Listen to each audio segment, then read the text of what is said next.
I want to tell you something that changed everything for me, and I know it will change everything for you too. There was a moment in my life when I was standing in my tiny apartment in New York City, looking at bills I couldn't pay, feeling the weight of lack pressing down on my chest like a heavy stone.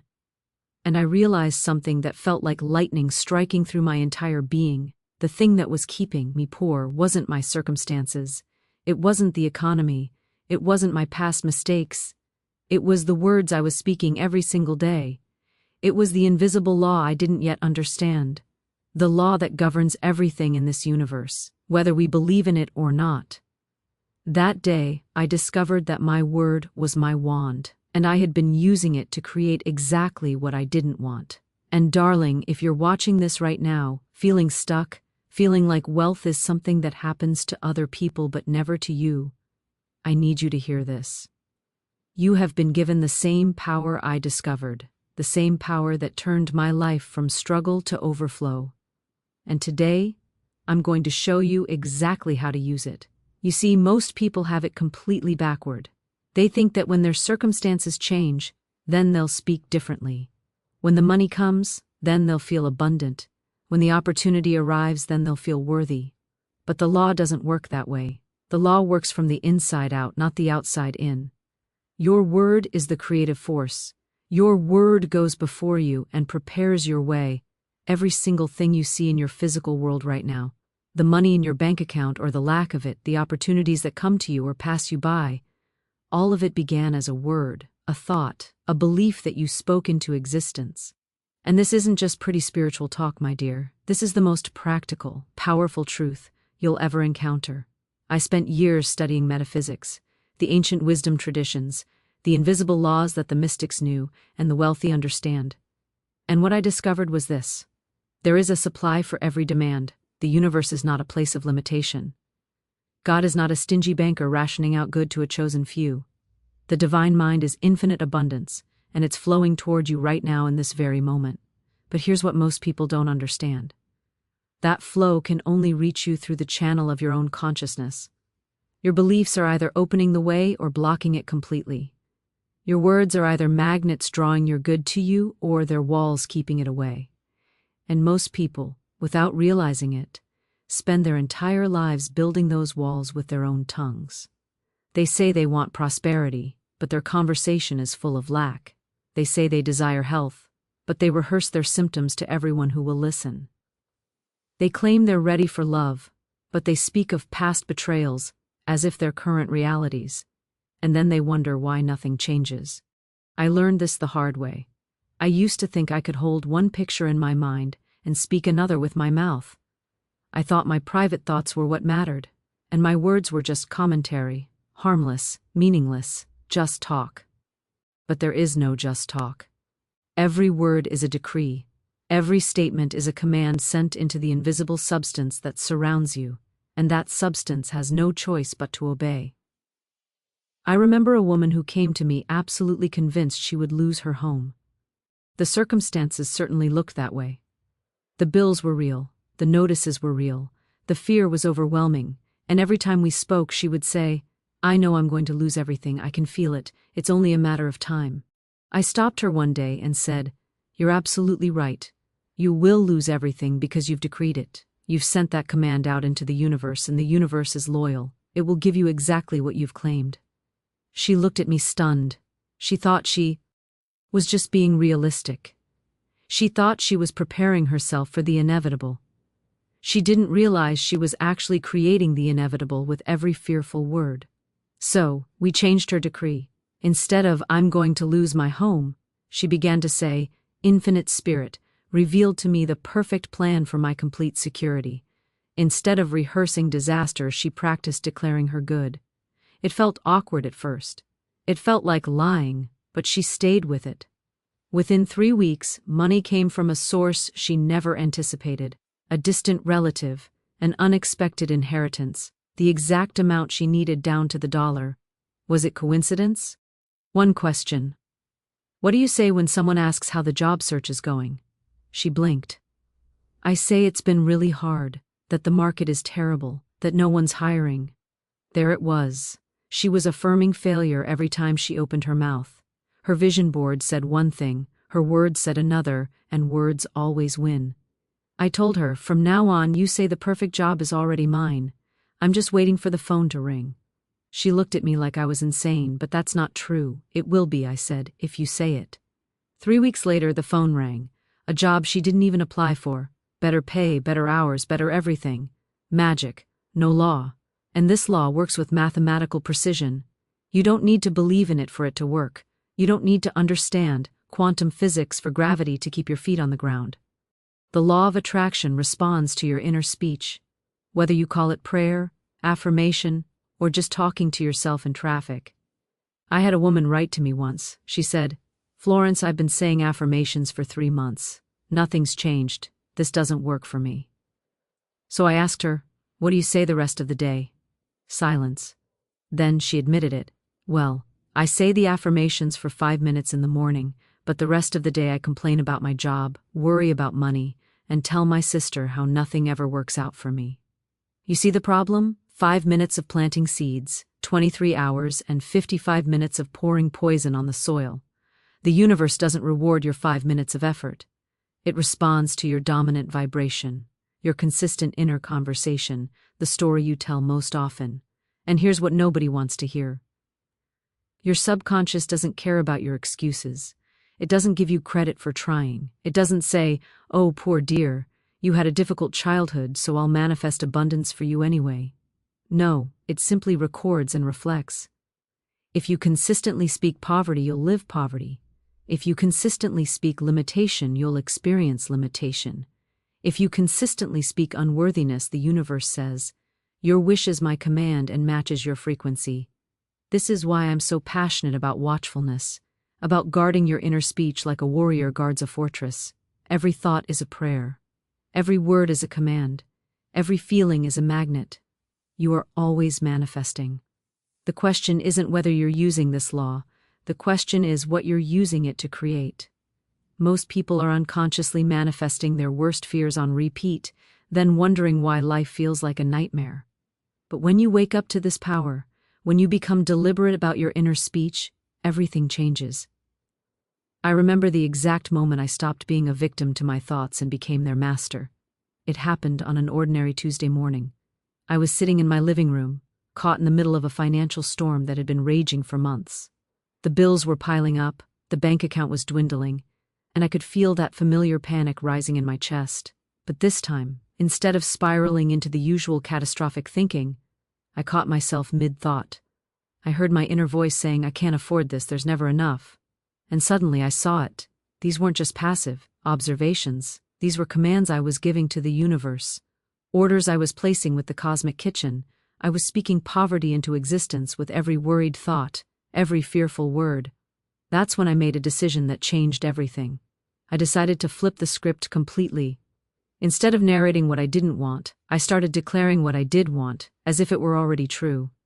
I looked at those bills and said out loud, "Money flows to me easily and constantly. I am surrounded by abundance." Now let me be clear. This wasn't positive thinking. This wasn't me trying to feel better while secretly believing the opposite. This was me recognizing that my words were creating my reality, and I needed to change the blueprint I was working from. The results weren't mystical or magical in some fairy tale sense. They were practical. Within 2 weeks, a client I hadn't heard from in months reached out with a major project. An unexpected check arrived in the mail from a source I'd completely forgotten about. Someone offered to pay me for work I'd done months earlier that I'd written off as a loss. Were these coincidences? Absolutely not. These were the natural consequences of changing my inner speech. When I stopped telling the story of lack and started speaking the language of abundance, the universe had no choice but to rearrange circumstances to match my words. This is the mechanics of manifestation that most people miss. They think it's about vision boards and wishful thinking, but it's actually about disciplined speech, both inner and outer. Every time you say "I can't," you're closing doors. Every time you say "I am," you're opening them. So, here's a practice that changed everything for me, and I watched it transform countless students. Conscious speech rehearsal. Before you speak about anything significant in your life, pause, take one breath, ask yourself, Is what I'm about to say building the reality I want or the one I fear? I worked with a woman whose marriage was struggling. Every time someone asked how things were at home, she'd launch into a litany of complaints. He never listens. We can't communicate. I don't know how much longer I can do this. She thought she was just venting, being honest with friends. But here's what was actually happening. Every retelling was a ritual. She was consecrating the problems, making them more solid, more real. The words weren't releasing the tension, they were reinforcing the pattern. I asked her to try something radical for 30 days. Whenever someone asked about her marriage, she would say, even if it felt untrue in that moment, we're working through some things, but I can see us growing closer. That's it. No elaborate fiction, just a simple redirection toward the outcome she wanted. She resisted at first. It felt dishonest, like she was lying to herself and others. But 3 weeks in, something shifted. Her husband came home one evening and said, "You've been different lately, softer somehow. It makes me want to try harder." She hadn't changed her behavior dramatically. She hadn't enrolled them in therapy or had a big confrontation. She'd simply stopped speaking the marriage into its grave. The words we use about our relationships, our health, our finances, they're not passive descriptions. They're active spells. And most of us are unconsciously cursing the very things we claim to love. Now, I'm not suggesting toxic positivity or spiritual bypassing. If you're in genuine danger, speak up, get help. This isn't about silencing truth, but there's a difference between useful truth and destructive repetition. Saying I'm in pain and need support once to someone who can help. That's useful. Saying my life is falling apart 17 times a day. To anyone who listens, that's casting spells against yourself. Every word is a choice.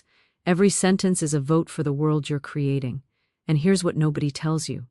The universe doesn't care about your intentions. It doesn't care that you didn't mean it that way. It doesn't care that you are just venting or being realistic or telling the truth as you see it. The universe is a perfect recording device. It takes your words at face value and says, "Your wish is my command." You complain about being broke while standing in line for coffee. Congratulations, you just ordered more broke. You tell your friend you always attract the wrong people. The universe heard that as a preference and starts arranging introductions. You laugh and say, "I'm so bad with money." You've just signed a contract with poverty, and the universe is an excellent accountant. This is why the ancient teachers were obsessed with the power of the tongue. Not because they were superstitious, because they understood something we've forgotten in our age of casual speech and constant commentary. They knew that the tongue is the rudder of the ship. You can have the wind in your sails, you can have the finest vessel, but if the rudder is pointed toward the rocks, that's where you're going. I watch people pray for abundance in the morning and declare bankruptcy over lunch. I watch them affirm health at sunrise and diagnose themselves with diseases by dinner. And they wonder why nothing changes. They wonder why their affirmations don't work. It's because you can't plant roses in the morning and water weeds all day and expect a garden. Every conversation is a watering session. Every text message, every internal monologue. You're either watering your dreams or drowning them. There's no neutral. There's no just talking. You're always creating. The question is, what are you creating? And I know what you're thinking, but I can't just pretend everything is perfect when it's not. Nobody said pretend. I'm not asking you to lie. I'm asking you to stop being a volunteer prosecutor in the case against your own life. I'm asking you to stop testifying against yourself. I'm asking you to be at least as kind in your speech to yourself as you would be to a stranger's child. You wouldn't walk up to a kid and say, "You're terrible at everything and you'll never succeed." But you say it to yourself 20 times before breakfast. You wouldn't tell someone else's daughter, "You're so stupid, you're so ugly, you're so worthless." But it's your morning mantra. There's a violence in the way we talk to ourselves, and we don't even notice it anymore because it's become the soundtrack of our lives. It hums beneath everything we do. You walk into a meeting and before anyone speaks, you've already told yourself you're going to sound stupid. You look in the mirror and the first thought isn't neutral. It's an attack. You make a small mistake and the response isn't proportionate. It's devastating. And here's what I need you to understand. Your subconscious mind is listening to every single word. It doesn't argue, it doesn't fact check, it just accepts. When you say, "I always fail," your subconscious says, "Noted," and begins arranging circumstances to prove you right. When you say, "Nothing ever works out for me," your inner creative power hears that as an instruction and starts closing doors. You think you're just venting. You think you're just being realistic, but you're actually giving orders to the most powerful force in your life. Your word is your wand. That's not poetry. That's mechanics. Every time you speak, you're selecting from infinite possibility and collapsing it into form. You're a sculptor working with the clay of consciousness. And most people are unconsciously sculpting disasters. They're speaking fear into existence. They're affirming limitation. They're blessing their problems and cursing their dreams. I watch people pray for abundance while speaking poverty all day long. I can't afford that. Money never stays with me. I'm always broke. And then they wonder why the universe doesn't answer their prayers. The universe is answering. It's just answering the words you speak most frequently with the most feeling. You prayed once with hope, but you've affirmed lack 1,000 times with conviction. Which instruction do you think your subconscious is following? This is why gratitude works, not because it's polite, but because it shifts your speech. When you say, "Thank you for this perfect right action," you're speaking the language of fulfillment. When you say, "I give thanks for the divine solution," you're instructing your subconscious to find it. You're not begging some external deity. You're activating the God power within you. You're aligning your words with the truth of infinite supply, infinite intelligence, infinite love. And here's what happens next. This is where it gets beautiful. And you stop resisting. When you stop fighting against what is. When you stop declaring your lack, the universe can finally move on your behalf. I knew a woman who came to me devastated. Her husband had left her, not just left, vanished with another woman, leaving her with 3 children and virtually no money. She was bitter. Oh, she had every right to be by human standards. She would sit in my parlor and rehearse the injustice of it, all over and over, like a terrible song she couldn't stop singing. "He ruined my life," she would say. "He destroyed everything. How will I survive? How will I feed my children?" I let her speak. Sometimes people need to empty the vessel before they can fill it with something new. But then I said to her gently, "My dear, as long as you keep telling that story, it will keep being true. Your words are your wand. What are you creating with them?" She looked at me as if I'd slapped her. "You think I'm creating this nightmare? I think you're sustaining it." I said, "There is a divine plan for your life that includes abundance, joy, and right relationships, but you cannot receive it while your hands are clenched around resentment." It took time. This wasn't an overnight transformation, but gradually she began to change her inner conversation. Instead of "he ruined my life," she began to say, "I give thanks for the divine plan of abundance and right action in my life." Instead of "how will I survive," she said, "Infinite supply is my divine heritage. I am provided for." Within 6 months, she received an unexpected inheritance from a distant relative she barely knew. Within a year, she had started a small business that thrived. Within 2 years, she had met a man who cherished her and loved her, children as his own, magic, no law, spiritual law, as reliable as gravity. You see, she stopped blocking her good with her words. She stopped using her creative power against herself. And this is what I want you to understand with every fiber of your being. Your words are not idle. They are not meaningless sounds you make with your mouth. They are creative agents. They are forces. They are setting into motion the very circumstances of your life. When you complain, you create more to complain about. When you speak lack, you magnetize lack. When you rehearse your failures, you program yourself for more failure. But when you bless, you create more to bless. When you speak abundance, you open the channels for abundance. When you declare your divine inheritance, you claim it. I remember a woman who came to me consumed with worry. Her financial situation looked bleak, but worse than that, she worried about worrying. She said, "I try to be positive, but the fear keeps coming back. Am I sabotaging my own demonstration?" I said to her, "Don't fight the fear. That's just another form of resistance. Instead, practice the instant reply. The moment a fearful thought appears, replace it immediately with the truth. When fear says, 'You'll lose everything,' you say instantly, God is my supply, and His supply is infinite and immediate. She began this practice. Every single fearful thought was met with an instant declaration of truth. Within days, something shifted, not just in her circumstances, though those did shift. An unexpected check arrived, a client returned, an opportunity opened, but more importantly, something shifted in her. The fears have demonstrated as the very things you feared. But this power that imprisoned you is the same power that will free you. Your word is not just powerful, it is the power in your life. There is no other. Circumstances don't have power. People don't have power over you. The economy doesn't have power. The past doesn't have power. Only your word spoken in alignment with divine truth has power. And here's the liberating reality. You can begin speaking differently right now, not tomorrow, not when you feel more ready, not when circumstances improve, right now, this very moment. The next words out of your mouth can be words of freedom, words of abundance, words of love, words of perfect health. You don't have to wait until you feel better to speak the truth. You don't have to postpone your freedom until circumstances change. Your word has authority.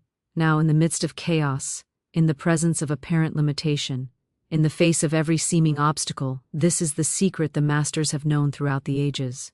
Your word spoken in faith rearranges the invisible particles of substance that surround you. It sets forces in motion that were dormant.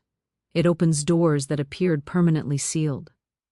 I've watched people transform their entire existence with one powerful declaration. A woman who had been ill for years suddenly stood up and said, "I am healed now in Christ," and health rushed through her body like a river that had been dammed and finally set free. Not tomorrow, not gradually, now.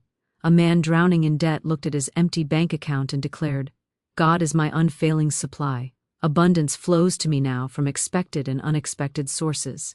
Within days, money came from directions he never anticipated, not because he manipulated anything, but because he aligned his word with truth. Your word is the bridge between the invisible and the visible, between the spiritual realm of infinite possibility and the physical world of manifestation.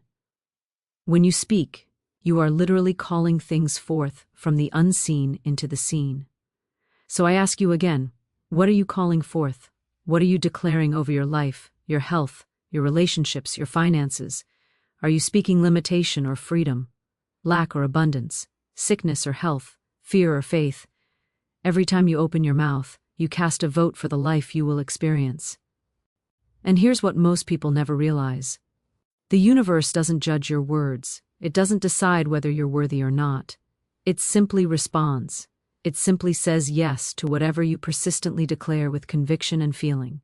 This is why the ancient texts tell us to decree a thing and it shall be established. Not hope for a thing, not wish for a thing, not beg for a thing. Decree it, command it, speak it into being with authority. You are not a beggar at the door of life. You are a child of the divine, created in the image and likeness of the Creator. You have been given dominion, not someday, not in another lifetime. Now, today, this very moment. So, what will you decree? What new world will you speak into existence starting?